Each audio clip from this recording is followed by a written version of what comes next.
90 দিনের চ্যালেঞ্জের আজকে আমাদের 5 নাম্বার দিন। আজকে থেকে আমাদের কোম্পানিতে একটা নতুন নিয়ম চালু হচ্ছে, যে নিয়মটা আপনাদের সবাইকে মানা লাগবে। কি নিয়ম বস? আপনাদের সবার কাজের হিসাবের পাশাপাশি আজকে থেকে 5 ওয়াক্ত নামাজের হিসাবও দেওয়া লাগবে। ভাই, কোম্পানিতে চাকরি করতে এসেছি, নামাজের হিসাব তো দিতে আসেনি।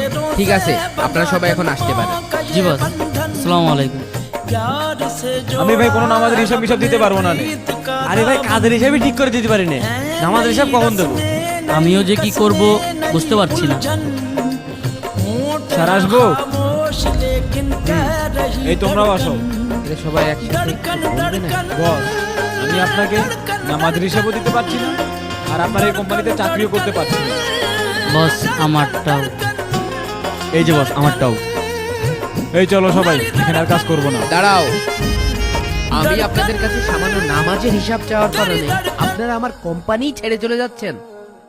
কিন্তু একটা বার ভাবলেন না, কাল হাসরের ময়দানে যখন সর্বপ্রথম নামাজের হিসাব নেওয়া হবে তখন কোথায় পালাবেন? তাই মনে রাখবেন, সারাদিন যত কাজই করেন না কেন সেটা হয়তোবা আপনার অর্থ উপার্জনের মাধ্যম হচ্ছে। একমাত্র সালাতই যেটা আপনার দুনিয়াতে এবং আখিরাতে কাজে আসবে। আপনার অফিসের যে কলিগটি ঠিকমতো নামাজ পড়ে না, তাকে ভিডিওতে মেনশন দিন এবং ভিডিওটা শেয়ার করে দিন।